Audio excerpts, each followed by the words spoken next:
Oke, baiklah, perkenalkan nama saya Jesse Justinus Sinaga, NIM 204003287. Di sini saya akan mempresentasikan mengenai proposal saya yang berjudul meningkatkan kemampuan komunikasi nonverbal pada peserta didik GSA kelas 3 menggunakan media kartu bicaraku di SLB Sidikala. Pertama-tama saya mengucapkan terima kasih kepada Ibu dosen pengampu saya, Ibu Dr. Nurhastuti SPD MPD, beserta dengan Ibu Madatilah Zulpiani MPD. Buat pertama, di sini saya ada latar belakangnya komunikasi merupakan aspek penting dalam kehidupan manusia, terutama dalam konteks pendidikan. Salah satu bentuk komunikasi yang berperan penting adalah komunikasi nonverbal, yaitu kemampuan menyampaikan pesan tanpa menggunakan kata-kata, melainkan melalui ekspresi wajah, gerakan tubuh, kontak mata, serta media visual.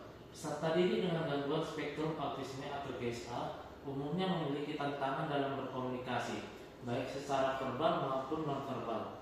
Hal ini berdampak pada kesulitan mereka dalam bersosialisasi, memahami instruksi, beserta mengekspresikan kebutuhan atau keinginannya.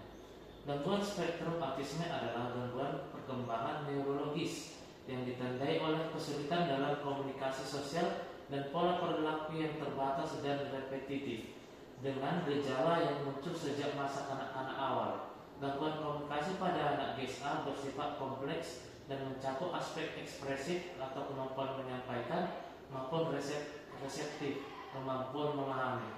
Karena itu pendekatan visual seperti penggunaan kartu bicaraku sangat membantu untuk menjembatani keterbatasan tersebut. Rumusan masalah. Berdasarkan latar belakang di atas, maka rumusan masalah dalam penelitian ini adalah bagaimana penggunaan media kartu bicaraku dapat meningkatkan kemampuan komunikasi nonverbal pada peserta didik GSA kelas 3 di SLB Negeri Sidikala. Tujuan penelitian sesuai dengan perumusan masalah serta pemecahan masalah yang telah diuraikan sebelumnya, maka penelitian ini bertujuan untuk mengetahui efektivitas penggunaan media kartu bicaraku dalam meningkatkan kemampuan komunikasi nonverbal pada peserta didik GSA kelas 3 di SLB Negeri Sidikala.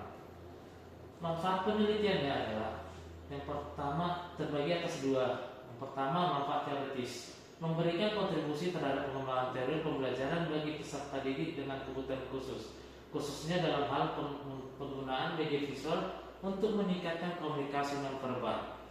B. Manfaat praktis bagi guru. Pertama, kepada guru, menjadi alternatif media pembelajaran yang efektif untuk peserta didik GSA. Kedua, bagi peserta didik, membantu mereka dalam mengekspresikan diri dan memahami pesan dari orang lain. Yang ketiga, bagi sekolah, menambahkan strategi pembelajaran dalam program pendidikan inklusi.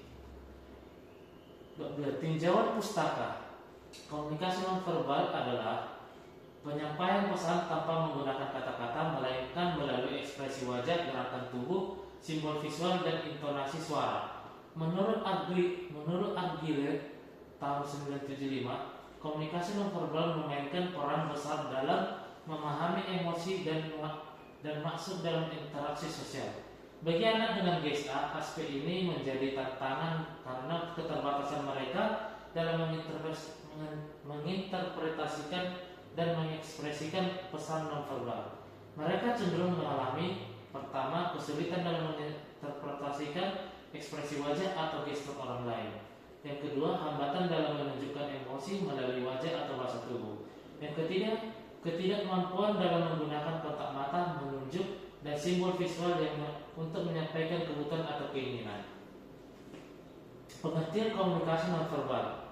Komunikasi nonverbal merupakan bentuk komunikasi yang tidak menggunakan kata-kata, tetapi disampaikan melalui berbagai cara seperti ekspresi wajah, kontak mata, intonasi suara, gerakan tubuh, dan penggunaan simbol visual. Komunikasi ini memiliki peran penting dalam mengungkapkan emosi dan makna yang tidak selalu disampaikan dapat disampaikan secara verbal.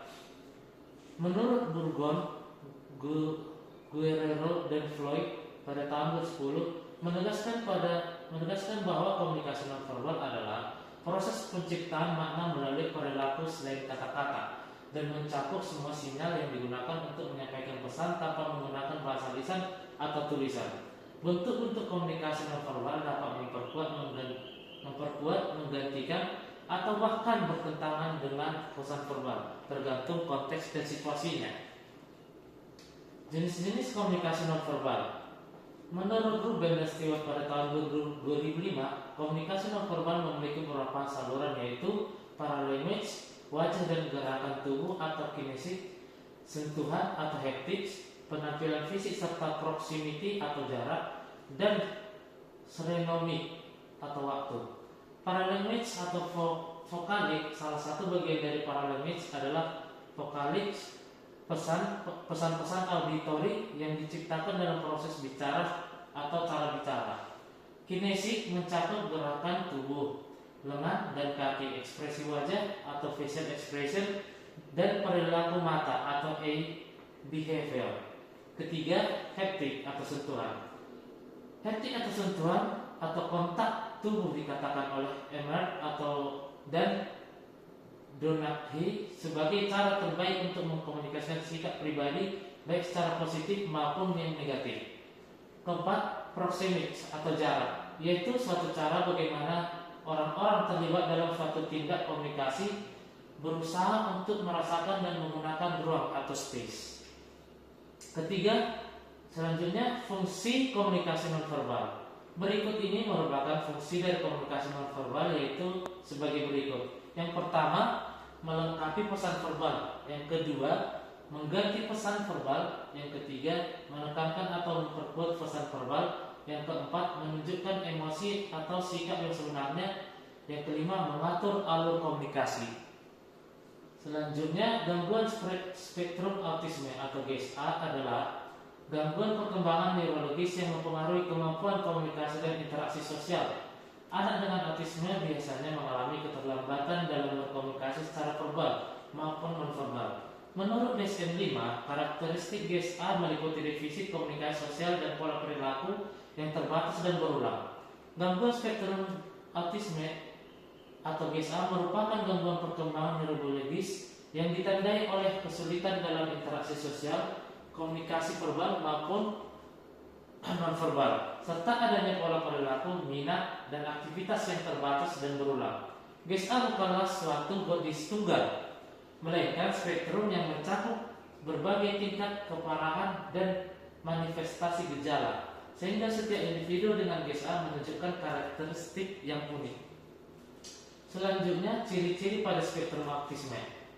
Menurut kriteria DSM-5, American Psychiatric Association pada tahun 2013, ciri-ciri utama GSA terbagi ke dalam dua dominan, yaitu gangguan komunikasi dan interaksi sosial. Individu dengan GSA menunjukkan kesulitan dalam membentuk dan mempertahankan hubungan sosial yang sesuai dengan usia. Beberapa ciri umum ditemukan meliputi yang pertama, kesulitan dalam komunikasi nonverbal seperti kontak mata, ekspresi wajah, dan bahasa tubuh. Kedua, kekurangan kemampuan untuk berbagi minat atau emosi dengan orang lain, atau misalnya tidak menunjukkan mainan favorit kepada orang tua.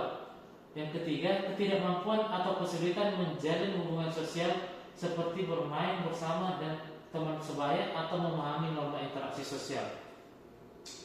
Bagian kedua, pola perilaku, minat atau aktivitas yang terbatas dan berulang. Gejala dalam dominan ini mencakup yang pertama, gerakan tubuh berulang seperti mengepakkan tangan, memutarkan tubuh, atau berjalan berulang atau stereotipi motorik. Yang kedua, kelekatan yang kuat pada rutinitas dan kesulitan menerima perubahan, bahkan dalam hal kecil seperti susunan benda atau jadwal harian. Yang ketiga, minat yang terbatas dan intens, misalnya fokus keberlebihan pada satu topik atau objek secara mendalam dan tidak fleksibel. Yang keempat, respon yang tidak biasa terhadap rangsangan sensorik, seperti sangat sensitif terhadap suara, cahaya, atau tekstur tertentu. Selanjutnya, media pembelajaran yang saya gunakan yaitu kartu bicaraku.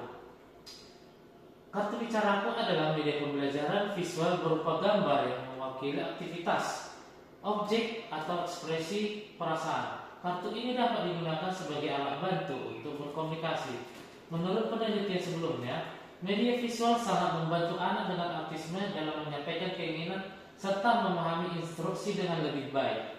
Anak dengan gangguan spektrum autisme sering mengalami kesulitan dalam berkomunikasi, baik secara verbal maupun non-verbal. Salah satu tantangan utama yang dihadapi anak dengan GSA adalah keterbatasan dalam mengekspresikan keinginan, kebutuhan, atau perasaan secara jelas. Oleh karena itu, kebutuhan media pembelajaran yang dapat memfasilitasi kemampuan komunikasi mereka secara efektif, konkret, dan visual. Selanjutnya, di sini ada kerangka berpikirnya. Penggunaan media kartu bicaraku dapat membuat peserta didik GSA dalam mengidentifikasi dan menyampaikan pesan secara nonverbal. Media ini menyajikan informasi visual yang mudah dipahami dan diingat oleh anak dengan autisme. Peningkatan intensitas dan konsistensi penggunaan kartu akan memperkuat asosiasi antara gambar dan makna, sehingga kemampuan komunikasi nonverbal mereka akan meningkat. Metodologi penelitian. Jenis penelitian ini merupakan penelitian tindak kelas atau PTK yang menggunakan pendekatan kualitatif deskriptif. PTK dipilih karena memungkinkan peneliti melakukan tindakan langsung di dalam kelas untuk memperbaiki proses pembelajaran dan meningkatkan kemampuan peserta didik, khususnya dalam aspek komunikasi nonverbal pada anak dengan gangguan spektrum autisme atau GSA. Melalui pendekatan ini, peneliti dapat mengamati secara langsung perubahan yang terjadi selama proses pembelajaran, mendeskripsikan respon peserta didik terhadap penggunaan media kartu bicaraku, serta mengevaluasi efektivitas tindakan yang dilakukan. Penelitian ini bersifat siklus, di mana setiap siklus mencakup tahap perencanaan, pelaksanaan tindakan, observasi, dan refleksi. Tujuan dari penelitian ini adalah untuk meningkatkan kemampuan komunikasi nonverbal peserta didik GSA kelas 3 melalui penerapan media kartu bicaraku sebagai strategi pembelajaran yang terarah dan terukur.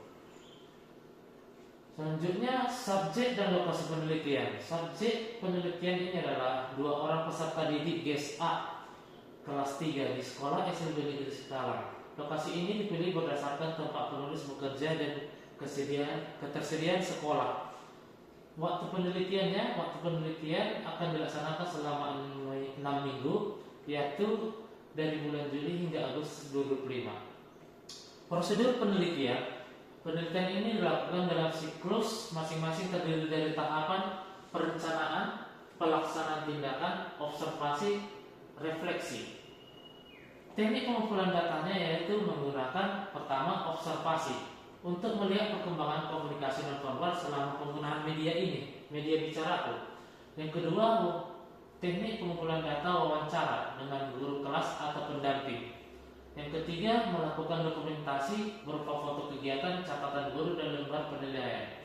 Selanjutnya, instrumen penilaian. Instrumen penilaiannya yang pertama menggunakan lembar observasi komunikasi nonverbal. Yang kedua, rubrik penilaian penggunaan kartu bicaraku.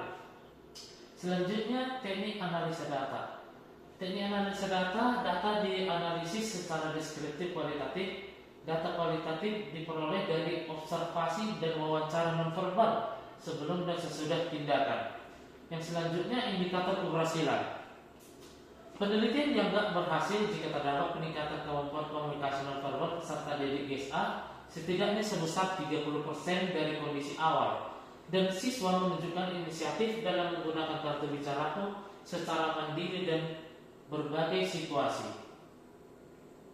Baiklah, sekian dan terima kasih.